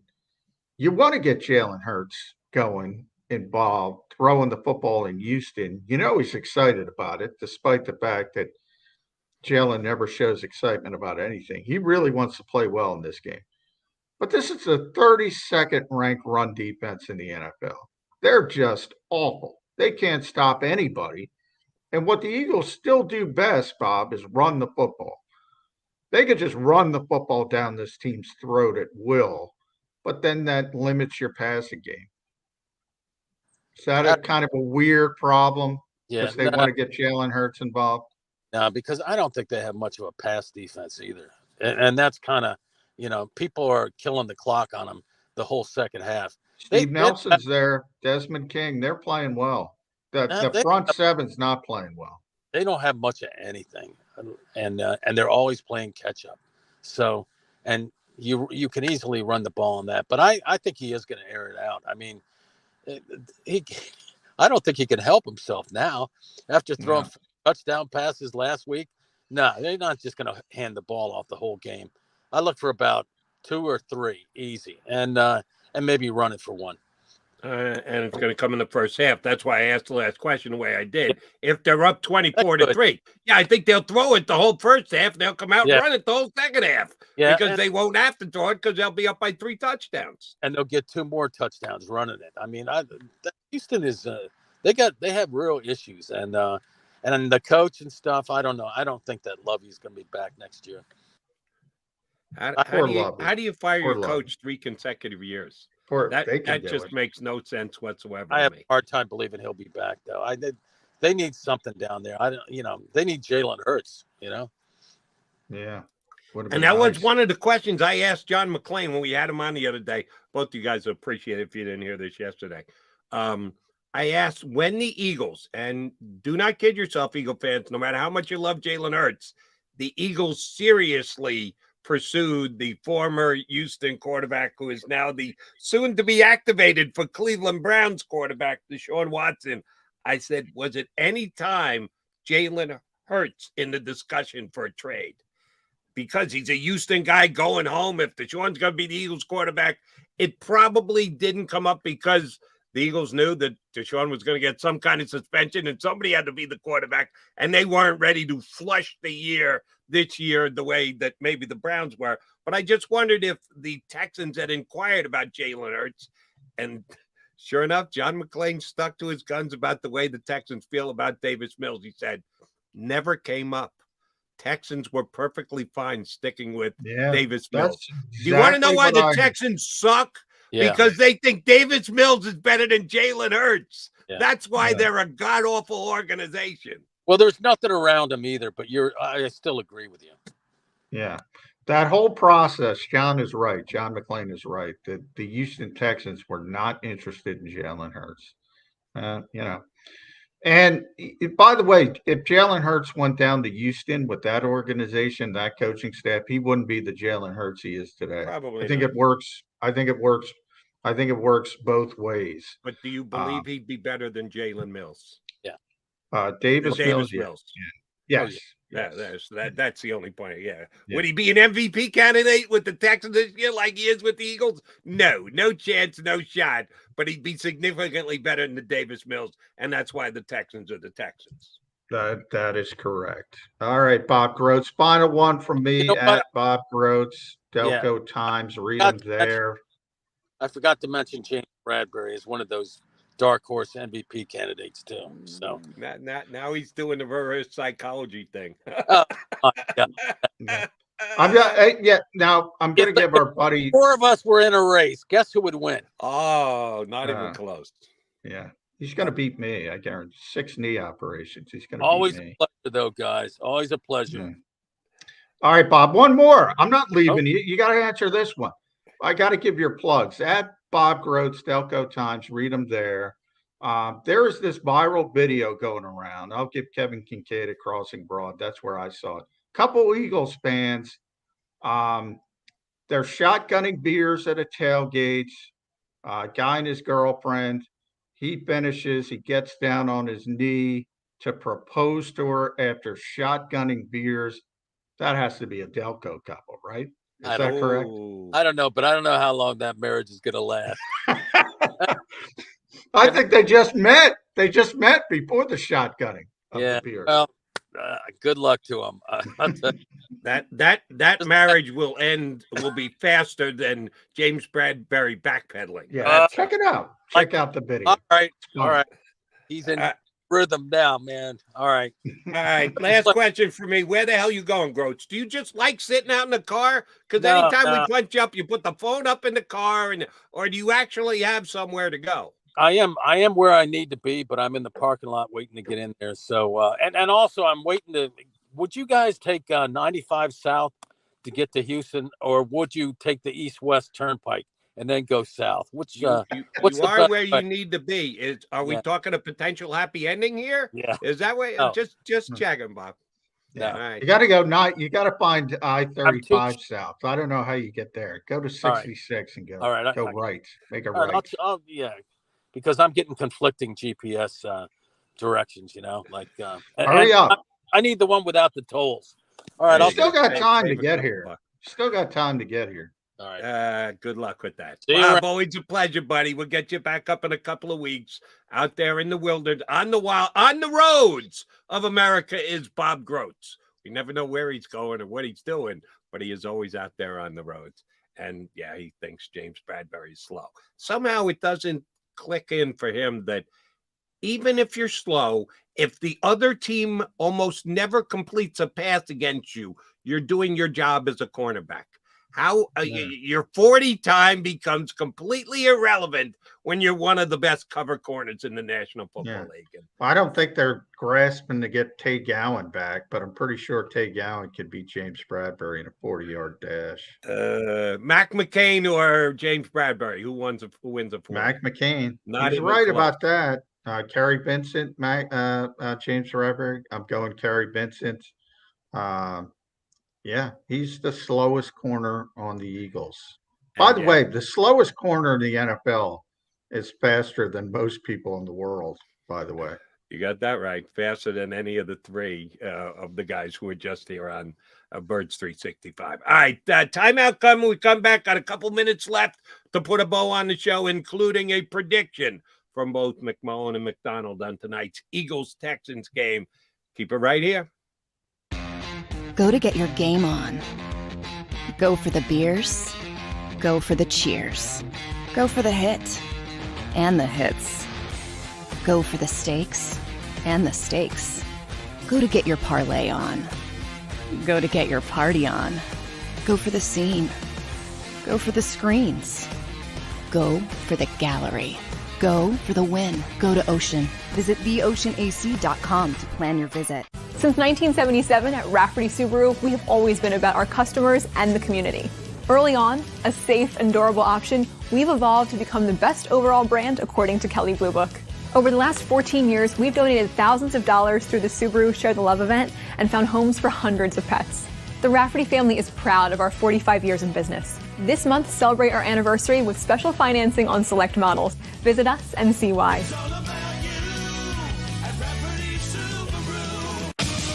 The greatest fans on earth. It's a bold statement, but would you expect anything less from Philadelphia? 58 years of heartache creates a toughness, a grit, a resolve not found in most. Sure, our prayers were answered, but now that we've had a taste, we're looking for more. Pondley Hockey, official partner of the Philadelphia Eagles.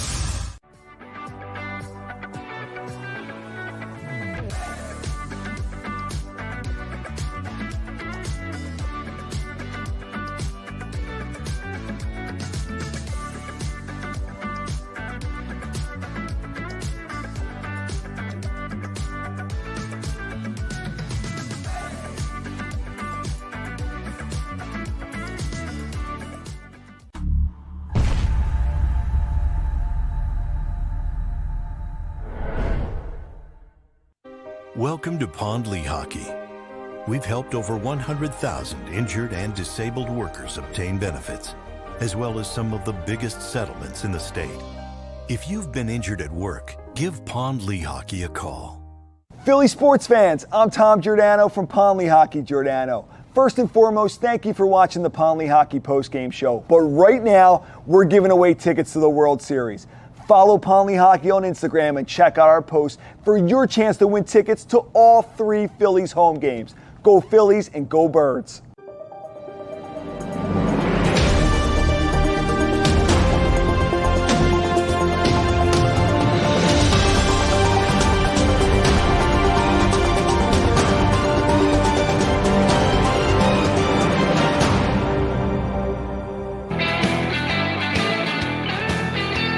Mac coming down the home stretch of a game day edition of Bird Streets. We don't get these because we do Fridays before Sundays. Every once in a while we get a Monday nighter, but we don't usually get Thursday game day editions of Birds 365. So to put a wrap on this show, we need to make a couple predictions. Here's the first one I want out of you, J-Mac, because I acknowledge that Jordan Davis is already become a stud in the NFL and is only going to get better once he gets healthy, even though, in case you're just tuning in, on the IR, going to be out for the next 4 games, certainly tonight against the Texans.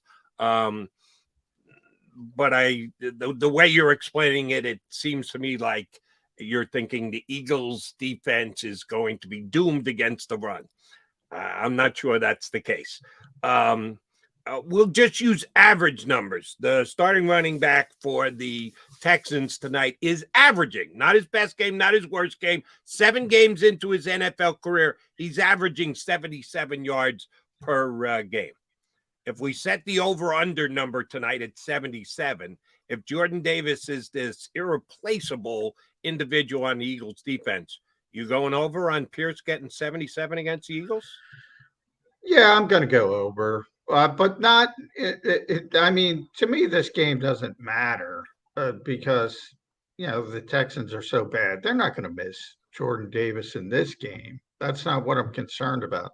Okay. Upcoming games is what I'm more concerned with. The Texans are just so bad. They're going to be able to cobble it together. But I'm going over because the Texans have nothing else. So they're going to try to run the ball. They'll probably get a couple chunk plays, and I'll probably get over that number because what else are they going to do? I don't think Brandon Cooks is going to play.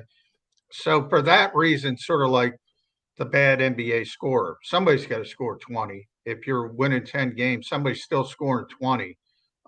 So I'm going to go over for that. My Jordan Davis aspect is about the future. And hopefully he's back after 4 games. If he is, he'll be back for that Tennessee game. That would be the first game eligible. I realize he doesn't play that much. But man, people aren't getting it. I asked Milton Williams that question because I got a bunch of people on social media, Jody, saying, well, you just stick Milton in there. Milton said, I can't do what he does. No. Flat out said it. But it's a different philosophy. Yes, it's a different position. Things. It's a different position. Correct. And they don't have a backup for Jordan Davis. Unfortunately, their closest would be Marlon Tuipulotu, and that's who will be the backup. So that means either less 5-2 fronts, less 5-1 fronts, more 4-man fronts, and they could do that, and they could be fine. But they're not going to be as good or as versatile without Jordan Davis. And right. But my point is the Eagles weren't the worst team against the run in the National Football League last year. They didn't have Kaiser White last year. They didn't have James Bradbury that last year. And they were still middle of the road against the run. I don't think the house is falling because Jordan Davis is going to miss the next 3 games. Well, in a weird day, I don't think the house is falling, but I think it's a big part of their defense. I think it's a domino effect to their defense. Kaiser White was brought in here to make this team better against the pass. Hassan Reddick was brought in here to rush the passer. James Bradbury obviously was brought in here to do what he's doing, shut down receivers. You're not hearing any running game here. Chauncey Gardner-Johnson's a playmaker. He was brought in to make plays in the passing game. All these undersized guys. Shoot, I think Pierce may go for $150 tonight. Well, I'm just saying it's something when you're 7-0. Look, as Ralph said, Ralph Bacchiano, we're all nitpicking, and I'm nitpicking, but they are not a good tackling team. And now they have their big guy who demands double teams. Now you don't have to double team. I think it's going to be a problem when you go against and at least competent teams. Now, tonight is not the problem. I'll repeat it again. Not tonight. The Houston Texans are an embarrassment as an organization, as a football team. Against better teams, I think it's going to be an issue, and hopefully he's able to get back in that 4-week frame. No, and I think they'll be just fine against the run against whoever they play for the next 3 weeks. The Commanders don't scare me. So then you're on the camp of Jordan Davis isn't important. He's not as important as you're making him out to be, is what I'm saying. I'm not suggesting he's not a good player. He's a very good player who's only going to get better over time, but I don't think, to use the same phrase I used, the house is falling because Jordan Davis is out of the lineup the next 3 weeks. Well, I don't believe that's going to happen to the Eagles defense. I didn't use the house is falling phrase. I did. He is, and I looked it up. Top 10, number 9 in the NFL from Pro Football Focus. I think a lot of people don't know that. That's higher than Fletcher Cox. That's higher than Javon Hargrave. That's higher than every interior defensive player. He is a really, really good player. He just plays a position where you don't put up stats so people don't recognize it. Agreed. I 100% agree with you on that. But I don't know that the domino effect is going to be as great as you think it is. We'll see tonight, and we'll see if Dameon Pierce gets over 77 yards. You got the over. I got the under. I got 31-13 Eagles. What do you got? Oh, nice. I got 31-16. 31-16. So we're in the same ballpark. The under-over is right there. John's just over. I'm just under, but we both have the Eagles winning and covering tonight. Good luck to the Birds. John and I will be back again mañana. We're hoping to have John again, Wi-Fi permitting, and it was good to us today for at least the first hour. But we'll have Eagles recap for you tomorrow here on Birds 365. Oh, we got to get this in. Like, share, subscribe. Also, no Rick Saratella today. Rick is not doing a show. Oh, Ricky's out? Rick is out.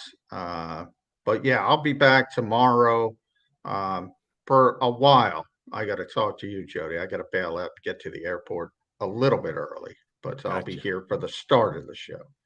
Not a problem. All right. He is John McMullen. I'm Jody McDowell. We appreciate you tuning in. Both of us have the Eagles getting to 8-0 tomorrow. Be back in 2-2 to find out how. You've been listening to Birds 365, the destination for the passionate Eagles football fan who bleeds green. If it's Eagles football, we're talking about it. Debate, inside the locker room, and guests that are some of the greatest football minds from around the region. We hope you enjoyed the show. We know we had a blast. Make sure to like, comment, and subscribe, and we'll be back soon.